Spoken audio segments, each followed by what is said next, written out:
On va débuter cette matinale des sports avec la revue de presse. La revue de presse, les Congolais sont en feu. Le week-end a été merveilleux pour le joueur de la République démocratique du Congo dans différents championnats, dans différentes pelouses européennes. Les Congolais ont sorti les griffes comme de vrais léopards. On débute cette revue de presse avec Monsieur Bakagol Bakambu qui retrouve bien sûr toutes ses marques. Cédric Bakambu, c'est maintenant 13 buts. Cédric Bakambu finit meilleur buteur de la phase classique de la Super League. On va voir bien sûr la photo de Cédric Bakambu hier dans une rencontre, la toute dernière rencontre de la phase classique. Cédric Bakambu et son équipe de l'Olympiakos affrontaient la formation de Leica Athens. Eh bien, Bakambu a tout fait. 13 buts pour Cédric Bakambu. C'est presque déjà un record. On va essayer de ruminer encore dans les années dernières pour voir ce qu'a été Cédric Bakambu dans les années dernières. Parce que depuis son départ du côté de Villarreal, Cédric Bakambu n'avait plus atteint. Je parle bien sûr de l'Europe parce que quand il s'était exilé du côté de Beijing Guoan, il était encore en fait et en lévitation. Mais depuis qu'il est parti, on va encore se rappeler de Bursaspor et puis Villarreal, Cédric Bakambu n'avait plus dépassé la barre de 13 buts. Et depuis qu'il est à l'Olympiakos, il est presque en lévitation. Il est l'homme à tout faire et il finit avec 13 en réalisation, un élément très clé où devra compter Sébastien Desabre. C'est vrai qu'il y a eu ces feuilletons où Cédric Bakambu a voulu jeter l'éponge en disant qu'il ne va plus porter les maillots de la sélection. Moi, je pense que le Bakagol est revenu sur sa décision et sera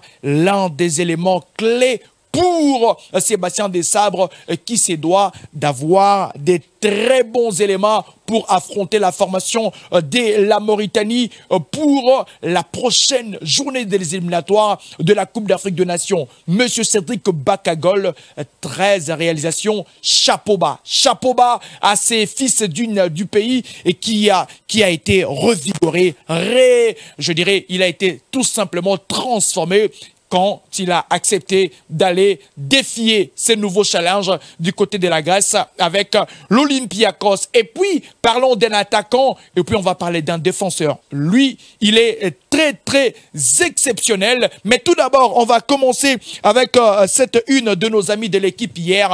La formation de Chancel Bemba avait affronté. On va voir cette photo de la une de nos amis de l'équipe. Merci beaucoup. L'équipe qui titre, ça peut coûter cher. Ça peut coûter cher, bien sûr, pour la formation de Marseille. Parce que hier, face à la formation de Strasbourg, les Olympiens ont réussi à marquer 2 buts. Et puis, après s'est fait rattraper aux ultimes minutes de cette rencontre, c'est pendant que les Olympiens étaient à 10. Et voilà les titres de nos amis de l'équipe. Ça peut coûter cher. Oui, ça peut coûter cher parce que ça fait 4 matchs à Vélodrome que ça ne gagne pas pour l'OM et ça craint. Et d'ailleurs, dans les stades à Vélodrome hier, il y a eu un tifo qui mentionnait, pouvons-nous encore attendre après 30 ans pour avoir un sacre? C'est la plus grande question. C'est vrai que cette formation, depuis l'arrivée d'Igor Tudor, s'est transformée. C'est une très belle formation qui démontre des très belles choses, mais ces 2 buts partout hier contre Strasbourg reste un peu cette pilule difficile à avaler pour la formation de Igor Tudor. Encore un autre titre. Bien sûr, on va les voir avec nos amis de RMC Sport. L'OM laisse filer 2 points sur le gang. C'était aux ultimes minutes. 2 buts partout ici, 2 buts partout. Et puis, aux ultimes minutes, Strasbourg qui réussit à accrocher cette formation. Et puis, bon, l'OM laisse 2 points. Mais sinon, l'OM a fait un nul. Il y avait quelqu'un qui a donné la voix.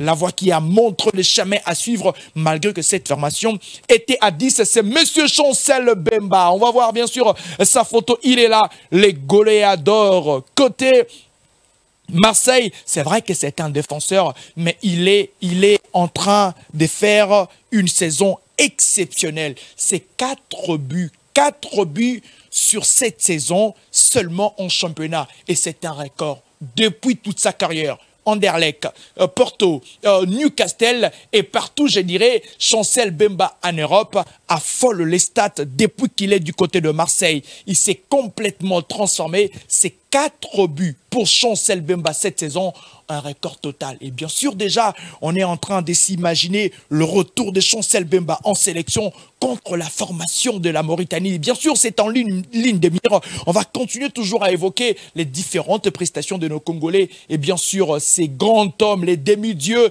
sera cette muraille que le Léopard auront besoin face à la formation de la Mauritanie. Et puis le classement dans cette Ligue 1, bien sûr que Marseille a perdu 2 points. Le classement, le Paris Saint-Germain qui est en tête de ces classements avec bien sûr ces nombres de 66 points et puis suivi de Marseille qui a 56 points. Oui, ça fait 10 points d'écart entre Paris Saint-Germain et Marseille. Voilà pourquoi il y a un peu d'inquiétude parce que l'écart continue à s'écraiser. La prochaine journée de Marseille sera contre Reims. Reims qui est sur une très belle dynamique et il n'y a pas assez d'écart entre Lens qui renaît encore, et puis Marseille. Affaire à suivre. Et puis, on va continuer après ces classements. On va prendre bien sûr la saga. Cette saga, ça fait parler. Didier Deschamps, Karim Benzema. Jusqu'où ira cette saga? Ça fait un temps, depuis l'affaire Sextap, depuis la venue de Didier Deschamps, Karim Benzema n'était plus sélectionné. Après, bien sûr, ces vacarmes du côté de la France, Karim Benzema faisait son retour en sélection après son sacre de Ballon d'Or. Et puis, on attendait beaucoup pour ces Ballons d'Or, pour bien sûr essayer de jouer son va-tout lors de la Coupe du Monde. Mais ça n'a pas été du tout rose entre Monsieur Dédé Didier Deschamps et Karim Benzema. Les titres de nos amis de l'équipe, cette fois-ci, bien sûr, cette fois, c'est fini. On pense que le divorce semble être consommé avec l'équipe de France et Didier Deschamps. On pense peut-être que tant que Didier Deschamps sera sélectionneur de l'équipe de France, Karim Benzema ne pourrait plus presque porter le maillot de la sélection. Pourquoi? Parce que après qu'il a été blessé, après qu'il avait accepté de rallier Madrid pour cause des blessures, lui qui était parti, et puis après il y a eu cette saga, personne ne savait la raison, les différentes raisons du départ de Karim Benzema. Et puis après Ipatatrac, il y a eu cette sortie. Et puis Didier Deschamps qui disait que c'était l'attente à l'amiable. Cela ne passe pas pour le 9. Le 9, sur les colonnes de nos amis de RMC, je vais devoir m'expliquer pour le peuple. Il avait d'ailleurs dit ça dans son compte Instagram, relayé aussi par nos amis de RMC. Karim Benzema, je vais devoir m'expliquer pour le peuple. Je vais vous rafraîchir un tout petit peu la mémoire. Dans ces comptes, il y a eu ces messages, et puis il y a eu l'emoji sticker, et puis il y a eu cette toute petite vidéo où un homme était en train de cracher menteur, menteur, menteur, pour dire que les allégations de Didier Deschamps ne passaient pas pour cet international français, les Ballons d'Or. Je vais devoir m'expliquer les mots de Karim Benzema. On va voir cette nouvelle saga. La nouvelle saga, Karim Benzema, Didier Deschamps.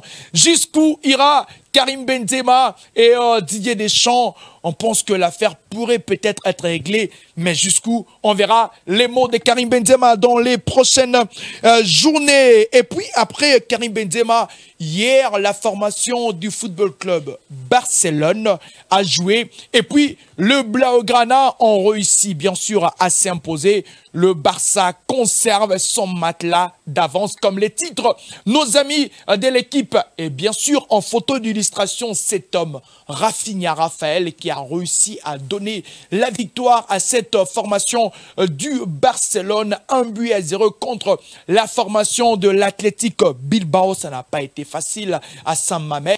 Lors de la 25e journée de la Liga, cependant, le Real avait réussi à gagner 3-1 lors de la précédente journée. Et le Barça s'est dévé de taper fort pour conserver son matelas. Eh bien, les titres de nos amis de l'équipe, le Barça conserve son matelas d'avance. Eh bien, voilà les titres de nos amis de l'équipe. Et puis, nos amis de Marca ont encore essayé de renchérir. Le Barça met la main au titre.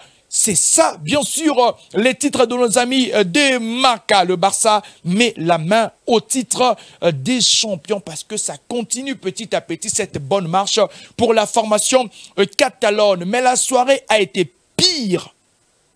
pour le Blaugrana au stade de San Mamés. Il y a eu des chants, comme les démontrent nos amis de Marca. C'était une soirée difficile, compliquée, parce que le Barça est dans une affaire de Negreira. Negreira, voilà l'affaire où le Barça est en train de subir ces derniers moments. San Mamés chante au Barça et Segunda Oe, en raison de la gravité de l'affaire Negreira. On va y venir bien sûr sur cette affaire qui reste décollée à la culotte de Football Club Barcelone, qui joue bien sûr sa survie en Europe pour voir est-ce que le Barça va être radié, le Barça va descendre en Segunda. Une bonne partie du stade a participé à l'heure promis par les stands d'animation, bien que dans d'autres secteurs des stands insifflés et était dédié à l'initiative, c'est-à-dire qu'il y a eu un con qui sifflait bien sûr sur cette fameuse affaire, l'affaire Negreira. Le stade San Mamés a sifflé le Barça. Affaire à suivre. Negreira. Le Barça risque gros dans cette affaire. Et puis toujours dans cette affaire, on va encore continuer pour voir pourquoi le Barça est incriminé dans cette affaire. On va lire bien sûr ensemble dans les colonnes de nos amis de Marca. Le club Blaugrana est ainsi visé en tant que personne morale, tout comme Joseph Bartomeu, qui est un ancien président du Barça entre 2014 et 2020. Nous avons Sandro Rosell, président entre 2010 et 2014. Oscar Gros et Albert Soler, ex-membre de l'équipe de Bartomeu. Selon le parquet, le Barça aurait ainsi versé plus de 7 millions d'euros à José María Enrique Negreira, ancien vice-président du comité technique arbitral espagnol. Le Barça risque, gros mesdames et messieurs, parce que si les choses s'est confirmées et que la bande à Xavi est incriminée, le Barça pourrait risquer des titres, risquer 2 points et risquer peut-être être en Segunda. Le Real Madrid a accepté d'être parmi les parties lésées. Voilà les tweets du comité directoire du Real Madrid. J'allais dire, dans un communiqué, le Real Madrid a demandé à faire partie de la procédure d'investigation en tant que partie lésée dans l'affaire du scandale arbitral qui implique le Barça. Ça va encore chauffer parce que ça s'annonce très chaud. Le prochain classico entre le Real Madrid et les Barça, cette affaire va encore jaser. Et cependant, le Real Madrid a accepté d'être parmi les parties lésées, comme les titrent nos amis de RMC dans ces tweets. On verra bien sûr cette affaire. Le Barça va-t-il s'en sortir sain et sauf, ou le Barça sera incriminé? On va finir cette revue de presse avec cette image. Une image de notre confrère Glovic Compoyo, les géomètres. Marouf Tchakay, vous le savez que l'SV Club de Kinshasa a été battu face à la formation de la jeunesse sportive de Kabylie, mais il y a eu un fait très marquant, plus de 40 mètres. Cet artificier togolais a éclaboussé de tout son talent. Il a de la magie dans les jambes. Marouf Tchakay, quand ça parle coup franc, il est exceptionnel. Je vais passer de l'autre côté, pour vous permettre de bien voir.